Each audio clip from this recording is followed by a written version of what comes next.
बुर्ज खलीफा ये दुनिया की सबसे ऊंची बिल्डिंग है और मलेशिया की 450 मीटर ऊंची ट्विन टावर, इसे भी आप जानते ही होंगे। इन्हें सैमसंग ने बनाया है, जो शुरुआत में तो नूडल्स, फिश और सब्जी बेचा करती थी, लेकिन आज ये company fighter jet, ships, tanks और कंज्यूमर इलेक्ट्रॉनिक्स के अलावा इंश्योरेंस, फाइनेंस और केमिकल जैसे अलग अलग सेक्टर्स में भी काम करती है। हालांकि हम में से ज्यादातर लोग सैमसंग को उनके मोबाइल, टीवी, फ्रिज और इलेक्ट्रॉनिक आइटम्स की वजह से ही जानते हैं। और जब शाओमी और रियलमी जैसे चाइनीज ब्रांड इंडियन मार्केट में दाखिल हुए तो सबको लगा कि अब सैमसंग का हाल भी नोकिया जैसा होने वाला है, क्योंकि हमें सैमसंग के रियल साइज के बारे में जानकारी ही नहीं थी। आज एंड्रॉइड को भी गूगल के बाद अगर कोई कंट्रोल करता है तो वो सैमसंग है, और दुनिया की चाहे कोई भी कंपनी हो, सैमसंग की मदद के बिना एक स्मार्टफोन बना पाना बहुत ही ज्यादा मुश्किल है, चाहे वो गूगल का पिक्सल फोन हो या फिर एप्पल का आईफोन ही क्यों ना हो। अब आप सोच रहे होंगे कि नूडल्स, फिश और सब्जी बेचने वाली एक कंपनी ने इतना बड़ा बिजनेस एम्पायर कैसे खड़ा कर लिया। कहानी बड़ी ही दिलचस्प है। सैमसंग के नाम ढेर सारी कंट्रोवर्सीज हैं और अपने फास्ट एक्सपेंशन के लिए उन्हें कई बार गलत रास्तों से भी होकर गुजरना पड़ा। चलिए सब कुछ डिटेल में जानते हैं इस वीडियो में।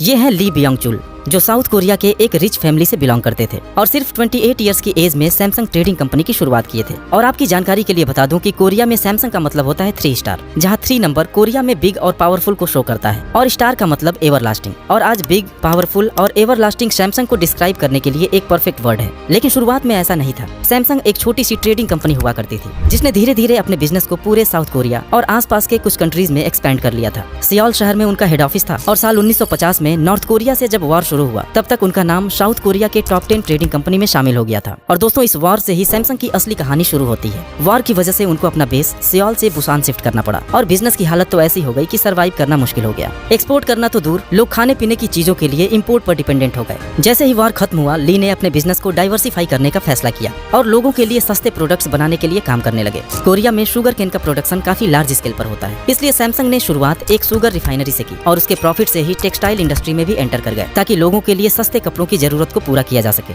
सैमसंग ने कोरिया का सबसे बड़ा वूलन मिल स्टार्ट किया और कपड़े भी बनाने लगे। दोस्तों, सैमसंग के डाइवर्सिफिकेशन ने कंपनी को डूबने से बचा लिया था, इसलिए ली ने इस स्ट्रेटजी को और भी एग्रेसिवली फॉलो करना शुरू कर दिया और अलग अलग एरिया में अपने प्रॉफिट को इन्वेस्ट करने लगे। सैमसंग ने अपने कई डिपार्टमेंटल स्टोर्स भी खोले और इंश्योरेंस बिजनेस में भी एंटर कर गए। आज की डेट में भी सैमसंग कोरिया की सबसे बड़ी इंश्योरेंस कंपनी है। इन सभी बिजनेस एक्सपेंशन से सैमसंग के पास इतना पैसा आने लगा कि ली बियोंग चुल साउथ कोरिया के रिचेस्ट मैन बन गए। फिर साल आया 1968, जब सैमसंग बोर्ड ने इलेक्ट्रॉनिक्स के भी फील्ड में उतरने का फैसला लिया और एक साल के भीतर ही सैमसंग इलेक्ट्रॉनिक्स ने अपना फर्स्ट प्रोडक्ट मार्केट में उतार दिया, जो था 12 इंच का एक ब्लैक एंड व्हाइट टीवी। और अगले कुछ ही सालों में सैमसंग दुनिया की नंबर 1 टीवी मैन्युफैक्चरर भी बन गई और इस सक्सेस ने सैमसंग को और भी इलेक्ट्रॉनिक प्रोडक्ट्स बनाने के लिए मोटिवेट किया। सैमसंग ने 1979 में माइक्रोवेव, 1980 में एयर कंडीशनर, 1981 में कलर टेलीविजन और 1983 में पर्सनल कंप्यूटर्स को भी लॉन्च कर दिया। लेकिन उन्हें जल्दी ही महसूस हुआ कि इन सारे इलेक्ट्रॉनिक आइटम्स के छोटे छोटे पार्ट्स के लिए उन्हें किसी दूसरी कंपनी पर डिपेंडेंट रहना पड़ता है, इसलिए वह एक सेमीकंडक्टर कंपनी को ही खरीद लिए और अपने लिए खुद ही पार्ट्स बनाने लगे और फिर आगे अपने सेमीकंडक्टर चिप्स की प्रोडक्शन कैपेसिटी को बढ़ाकर इसे ग्लोबली एक्सपोर्ट भी करने लगे।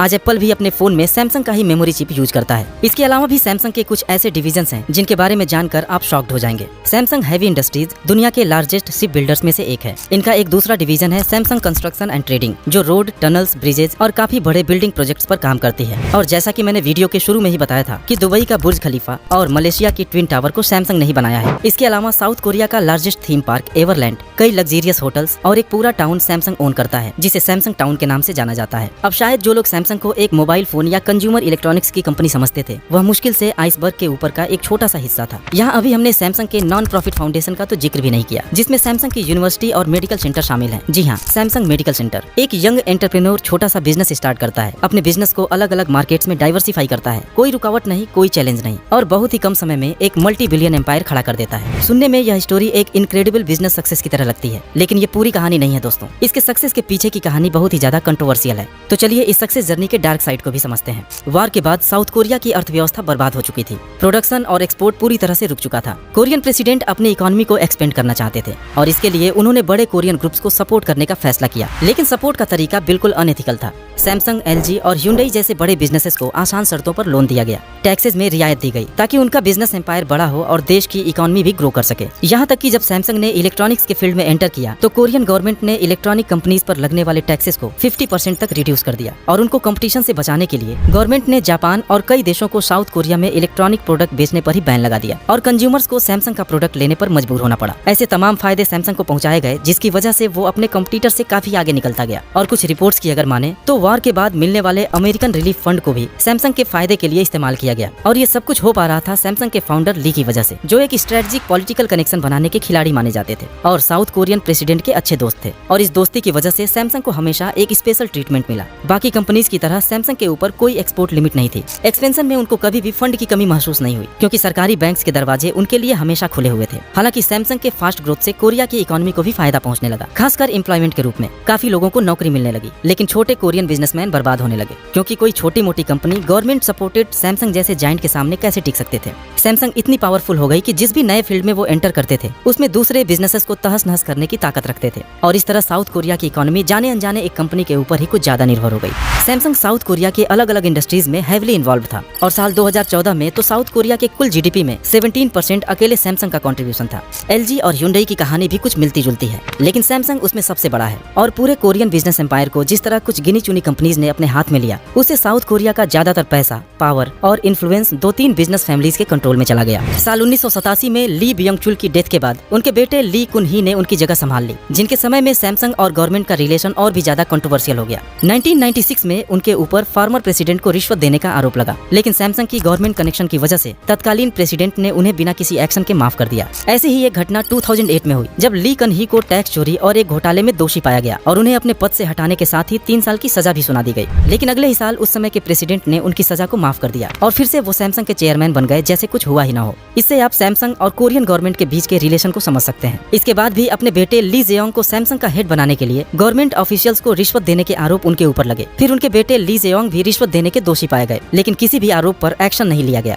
आज सैमसंग के खिलाफ आवाज उठाने की हिम्मत किसी में नहीं है। लोग जानते हैं कि सैमसंग के खिलाफ आवाज उठाना मतलब गवर्नमेंट के खिलाफ आवाज उठाना है। और साउथ कोरिया के ज्यादातर लोग तो अब ये मानने लगे हैं कि सैमसंग को अब कोई हरा नहीं सकता और वो सरकारी नियम कानून के ऊपर है। अब दोस्तों, वीडियो के शुरुआत में बताए गए सैमसंग की सक्सेस जर्नी का बैकग्राउंड भी आपको समझ में आ रहा होगा। सैमसंग के हिस्ट्री में हुए एक इंसिडेंट का जिक्र करना भी जरूरी है जिसने उसके रेपुटेशन और मार्केट शेयर को हिलाकर रख दिया था। ये बात है 2016 की, जब सैमसंग की नोट 7 सीरीज के मोबाइल फोन्स में ब्लास्ट की खबरें आने लगी। पूरी दुनिया की मीडिया में फोन एक्सप्लोजन की खबर हेडलाइन बन गई। यहाँ तक कि एयरलाइंस में इस फोन को बैन कर दिया गया। सैमसंग के ऊपर इतना प्रेशर आ गया कि फोन का प्रोडक्शन बंद करके मार्केट के फोन्स को भी रिकॉल करना पड़ा, जिसकी वजह से सैमसंग को $5 बिलियन का नुकसान हुआ था। कंपनी ने उस समय एक्सप्लोजन की वजह मोबाइल की बैटरी को बताया था, लेकिन बाद में ये सच्चाई निकलकर सामने आई कि एप्पल से कम्पीट करने के लिए एक फीचर रिच स्मार्टफोन की सख्त जरूरत थी, जिसे सैमसंग ने डिजाइन टीम और इंजीनियर से जल्दबाजी में तैयार कराया था और बिना प्रॉपर टेस्टिंग और क्वालिटी कंट्रोल के एक डेंजरस फोन को मार्केट में उतार दिया था। हालांकि इन सभी कंट्रोवर्सीज और बैड प्रैक्टिसेस के बाद भी सैमसंग सक्सेसफुल होता चला गया। एक के बाद एक लगातार अपने इनोवेटिव प्रोडक्ट्स पेश करता रहा, जिससे उसका साइज, रेवेन्यू और दुनिया में उसकी पकड़ बढ़ती गई। पिछले कुछ सालों में सस्ते और फीचर रिच चाइनीज फोन्स ने इंडिया में सैमसंग का मार्केट शेयर कुछ कम तो जरूर किया था, लेकिन करंट सेल्स फिगर बताते हैं कि लोगों का प्यार अब इन चाइनीज ब्रांड से कम हो रहा है और एक बार फिर सैमसंग जोरदार बाउंस बैक करने वाला है। उम्मीद है कि यह वीडियो भी आपको पसंद आई होगी। मिलते हैं जल्दी एक नए वीडियो के साथ। Thanks for watching.